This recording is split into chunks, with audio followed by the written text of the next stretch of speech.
Dear student, welcome to another video.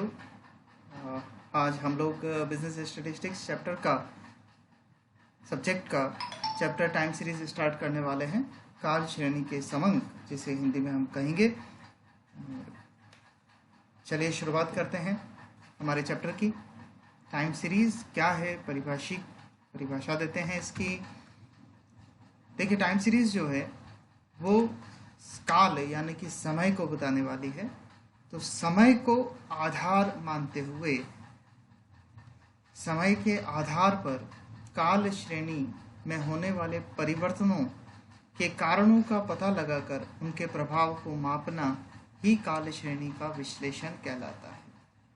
इस chapter में आप समय को आधार बनाएंगे। 2000 जैसे 2010, 2011, 12, 13, 2010 को आधार बना लिया तो उसके आधार पर आप आने वाले वर्षों के लिए जो परिवर्तन हुए हैं वाई सीरीज में, उसका प्रभाव आप बताएंगे, उस प्रभाव को मापेंगे इस चैप्टर के अंदर। तो हमारा चैप्टर बनेगा काल श्रेणी का विश्लेषण। डियर स्टूडेंट्स, काल श्रेणी का विश्लेषण करने में आप लोगों को दो तरीके की थ्योरम्स पे ध्यान देना होगा। ये दो तरीके की थ्योरम्स जो हैं वो है, पहली एडिशन थ्योरम और दूसरी है मल्टीप्लिकेशन।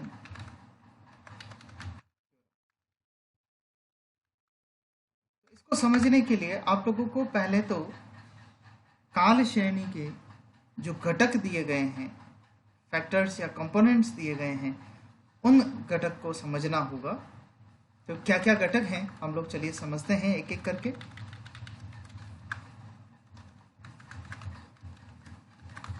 काल श्रेणी के घटक।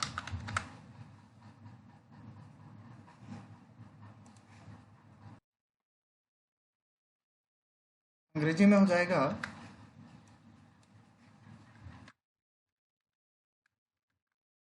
components of time series। ये कंपोनेंट्स आपको मैं अभी केवल नाम के साथ में सिखा रहा हूं। आने वाले वीडियोस में हम इनकी प्रैक्टिस करने वाले हैं। तो जो पहला फैक्टर या पहला कंपोनेंट हमारे सामने है वो है लॉन्ग टर्म, दीर्घकालीन प्रवृत्ति, या जिसे उपनति भी कहा जाता है। दूसरा जो हमारे पास रहेगा अल्पकालीन उच्चावचन।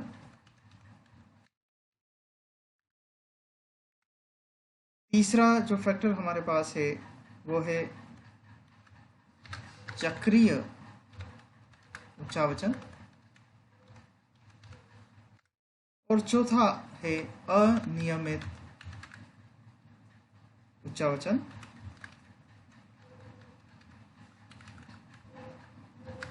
दीर्घकालीन प्रवृत्ति को हम लोग अगर अंग्रेजी में कहें तो इसे कहेंगे लॉन्ग टर्म और सेक्युलर ट्रेंड। बेसिकली इसका जो मेन मीनिंग है वो है ट्रेंड। इसके बाद दूसरा जो हमारे पास है वो है सीजनल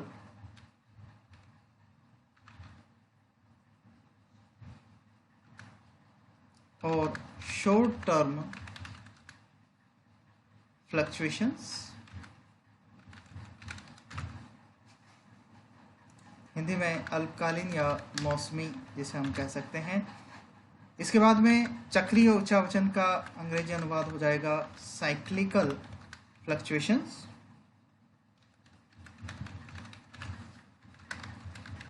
और इर्रेगुलर वेरिएशंस या फ्लक्चुएशंस।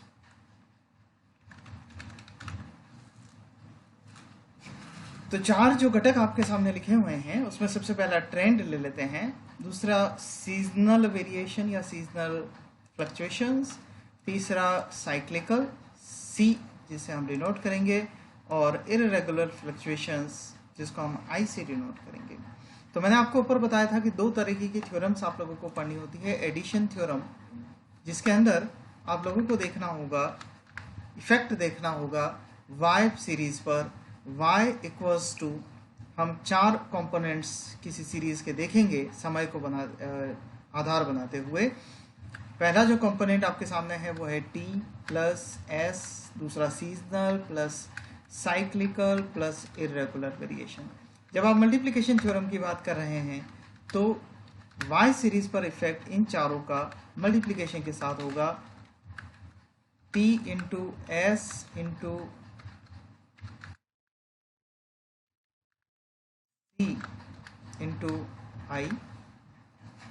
मैं चारों कंपोनेंट्स को अगर आप प्लस कर रहे हैं तो एडिशन थ्योरम हो जाएगी, और आपको चारों अगर मल्टीप्लाई कर रहे हैं तो मल्टीप्लिकेशन थ्योरम हो जाएगी। तो चलिए एक एक करके अब हम इनको डिटेल में पढ़ते हैं। सबसे पहले लेते हैं दीर्घकालीन प्रवृत्ति या उपनति, लॉन्ग टर्म ट्रेंड।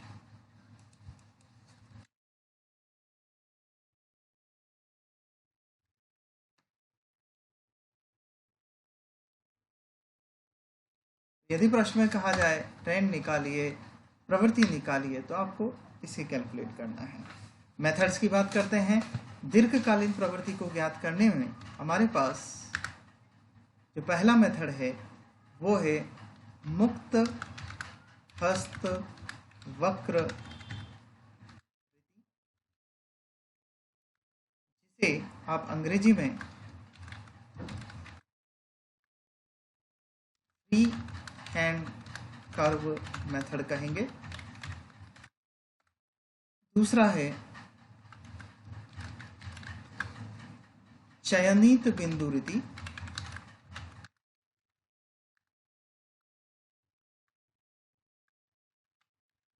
अंग्रेजी में सेलेक्टेड पॉइंट मेथड। फिर आप सीखेंगे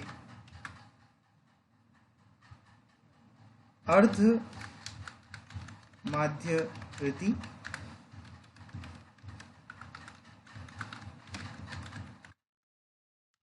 सेमी एवरेज मेथड। इसके बाद आप लोग सीखेंगे चल माध्य रीति,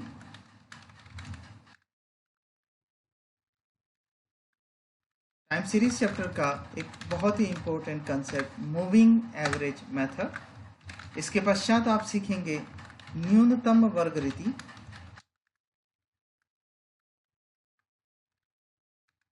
अंग्रेजी में लीस्ट स्क्वायर मेथड।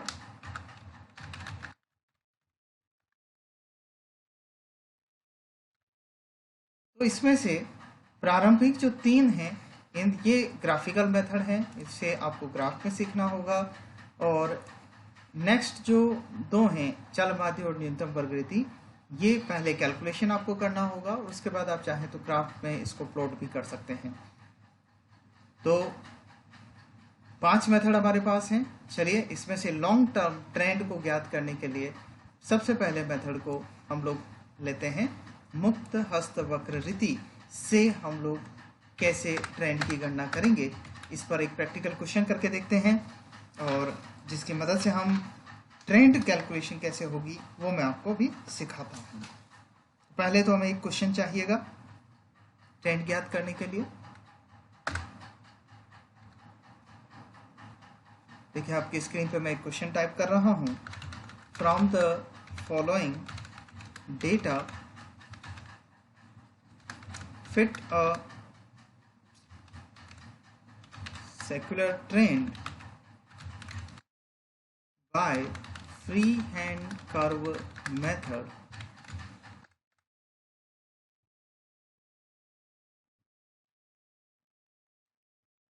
आपको ईयर्स दिए जाएंगे और उसके साथ में डेटा दिया जाएगा जिसे y वैल्यूज आपको कहनी होगी।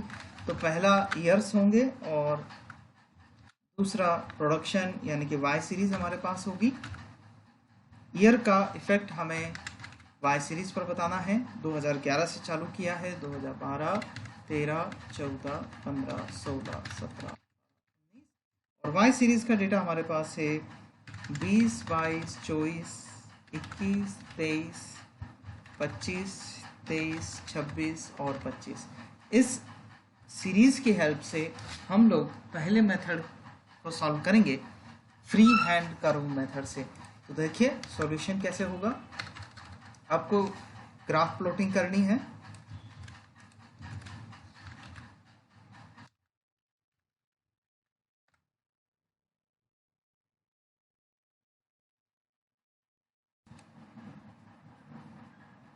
तो देखिए आप एक्स एक्सिस में अपने जो ईयर्स थे क्वेश्चन के 2011 से 2019 को नोट कर लेंगे। देन वाई वैल्यूज़ के लिए यहाँ पर आप जो पैमाना मानते हैं ग्राफ प्रेजेंटेशन में वैसे मानेंगे, जैसे 5-5 का गैप लेते हुए 0 से 5, 5 से 10, 10 से 15, 15 से 20, 20 से 25 और उसके बाद में आप ये पैमाना चेंज भी कर सकते हैं 0 से 4, 4 से 8, जो भी आप मानना चाहें। उसके बाद नेक्स्ट आपको 2011 के लिए 20 पर टिकिंग कर लेना है इस जगह। 2012 के लिए 22 पर टिक हो जाएगा अप्रोक्सीमेटली इस जगह। देन 2013 के लिए 24 पर टिक हो जाएगा। देखिए कर्सर जहाँ है 5 पॉइंट 2013 के लिए 24 शो हो रहा है। 2014 के लिए 21 पर शो होगा। 2015 के लिए 23 पर शो होगा। 2016 के लिए 25 पर शो करेंगे, प्लॉट करेंगे आप। And then 2017 23, 2018 26, 2019 25। ये बनाने के बाद अब आप लोगों को इस ग्राफ की प्लॉटिंग पे ट्रेंड पता लगाना है और ट्रेंड पता लगाने के लिए आपको अपने स्केल की हेल्प से एक ऐसी लाइन खींचनी है जो कि लगभग इन्हीं जितने भी पॉइंट्स हमने ड्रॉ किए हैं, प्लॉट किए हैं, इन सभी को टच करते हुए एक लाइन क्रिएट हो जाए। एग्जाम्पल के लिए जैसे मैंने ये खींच रहा हूँ तो नियर बाय सभी को टच करते हुए एक ऐसी लाइन ड्रॉ हो जाए जो ये बताए कि इन डेटा का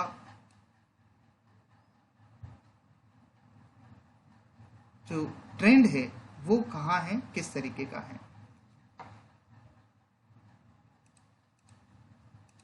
ये देखिए ये ब्लैक लाइन जो मैंने खींची है ये इन सभी पॉइंट्स के बीच में चल रही है, ये मेरी ट्रेंड लाइन हो जाएगी।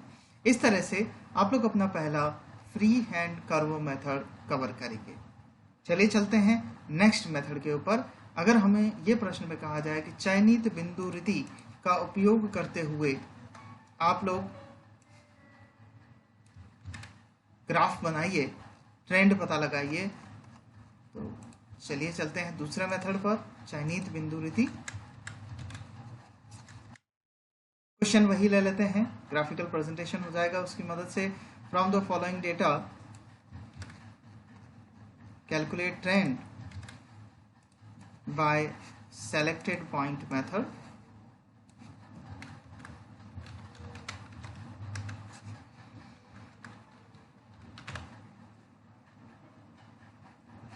तो अगेन आपको ग्राफ यूज करना है, वैसे ही ग्राफ बनेगा जैसे मैंने पहले बनाया था।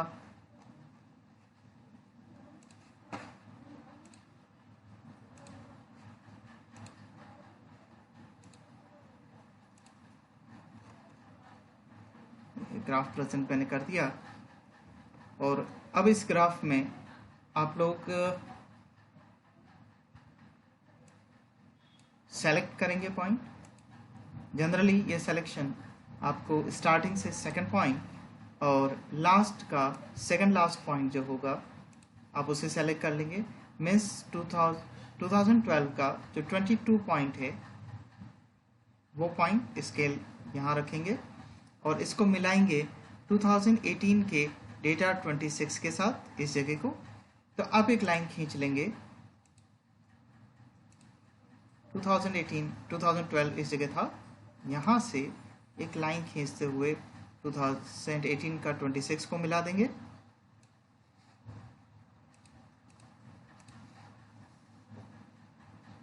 ये जो ग्राफ बनेगा ये हमारा ट्रेंड लाइन शो कर देगा। ब्लैक लाइन जो हुई वो ट्रेंड लाइन हुई, यहाँ आप पास में लिख सकते हैं ट्रेंड लाइन। तो इस तरह से ये हमारा सेकंड मेथड होगा सेलेक्टेड पॉइंट मेथड। एक और ग्राफिकल मेथड है, उसको भी हम आज ही की इसी वीडियो में कवर कर लेते हैं। तीसरा ग्राफिकल मेथड है हमारे पास सेमी एवरेज मेथड। चलिए उसको भी शुरू करते हैं। अर्ध माध्य रीति, इसमें थोड़ा सा आपको कैलकुलेशन पहले करना होगा, ग्राफिकल प्रेजेंटेशन वैसे ही करना है।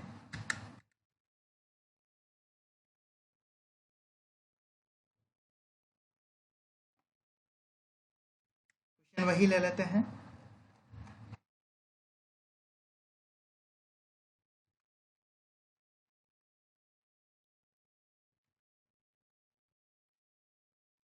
Bye semi average method. तो अब आपको यहाँ क्या कैलकुलेशन करना है पहले आप अच्छे से समझ लें।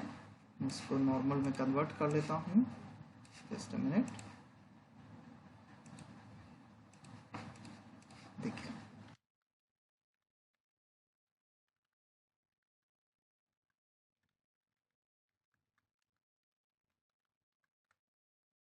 आपको इस सीरीज को सबसे पहले दो पार्ट में डिस्ट्रीब्यूट करना है। मीन्स 2011 से 2019 9 इयर्स का डेटा हमारे पास है। तो सेंटर को छोड़ दें, दोनों तरफ आधा आधा पार्टीशन करना है। 4 वैल्यूज इस तरफ हो जाएगी और 4 वैल्यूज इस तरफ हो जाएगी। इन 4 वैल्यूज को हम सेलेक्ट करके यहाँ नोट डाउन कर लेते हैं। देन जो बाकी बची हुई 4 वैल्यूज हैं उन्हें हम इधर की तरफ कर लेते हैं। अगर ये 10 डेटा होते तो 5 सेलेक्ट हो जाता, बीच में ड्रॉप करने की जरूरत नहीं थी हमारे को। बट फिलहाल क्योंकि 9 है तो फर्स्ट बीच वाले को ड्रॉप करते हुए आप स्टार्टिंग के 4 और लास्ट के 4 को सेलेक्ट कर लेंगे। अब आपका नेक्स्ट वर्क है इन 4 की टोटल लगाइए।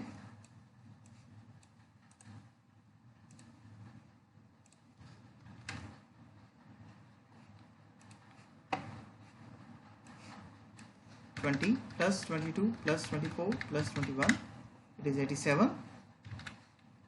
87 डिवाइडेड बाय 4 करिए, आपका एवरेज आ जाएगा 21.75। सिमिलरली जो सेकंड पार्ट है सीरीज का, उसका भी आप सेमी एवरेज निकाल लीजिए, एवरेज निकाल लीजिए। टोटल लगाइए पहले तो 25 +23 +26 +25 99। 99 डिवाइडेड बाय 4 इक्वल्स टू 24.75। अब अपना ग्राफ आप लेके आ जाएंगे, ग्राफ बनाएंगे, प्लॉट करेंगे पहले तो।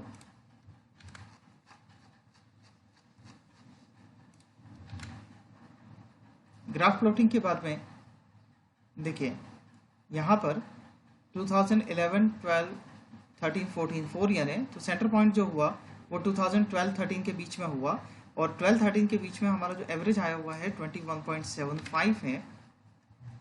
12-13 के बीच में यहाँ से हम 21.75 पर प्लॉटिंग कर देंगे। इस जगह हम लोग एक डॉट लगा देंगे 21.75 में।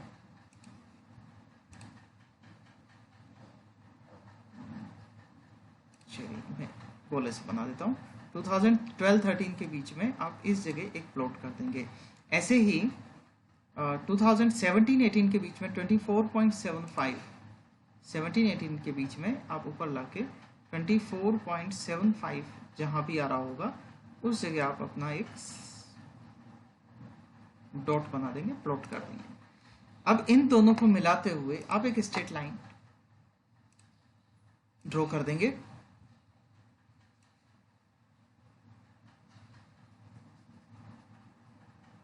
तो जो ये नेक्स्ट स्ट्रेट लाइन प्रिपेयर हुई है ये हमारी ट्रेंड लाइन कहलाएगी। तो इस तरह से आप लोग सेमी एवरेज मेथड से ट्रेंड अपना पता लगाएंगे, ट्रेंड लाइन का पता लगाएंगे। तो ये था ग्राफिकल प्रेजेंटेशन के 3 मेथड्स। आज के इस वीडियो में हम लोगों ने सीखा है, सबसे पहले टाइम सीरीज चैप्टर को स्टार्ट किया, एडिशन थ्योरम, मल्टीप्लिकेशन थ्योरम के बारे में बात करी, 4 कंपोनेंट्स के बारे में बात करी। 4 कंपोनेंट्स में हमारे पास है trend, seasonal variation, cyclical variation, irregular variation, TSCI। अगर आप इन चारों को प्लस कर रहे हैं तो एडिशन थ्योरम हो रही है, चारों को मल्टीप्लाई कर रहे हैं तो मल्टीप्लिकेशन थ्योरम हो रही है। लॉन्ग टर्म ट्रेंड जब पता लगाने जाएंगे तो हमारे पास 5 मेथड हैं, 5 में से 3 मैंने इस वीडियो में कवर किए थे। उम्मीद करता हूँ वीडियो पसंद आया होगा। अब अपने सभी कॉमर्स साथियों के साथ में शेयर कीजिए, क्योंकि इस अगेन एक बार फिर से लॉकडाउन हो चुका है, तो राजस्थान में लॉकडाउन हुआ है, इस कारण से हम लोग कॉलेज में रेगुलर नहीं मिल सकते। तो आपसे ये उम्मीद है कि इस वीडियो के थ्रू अपने कॉमर्स साथियों और अपना नॉलेज बढ़ाइए। Thank you very much.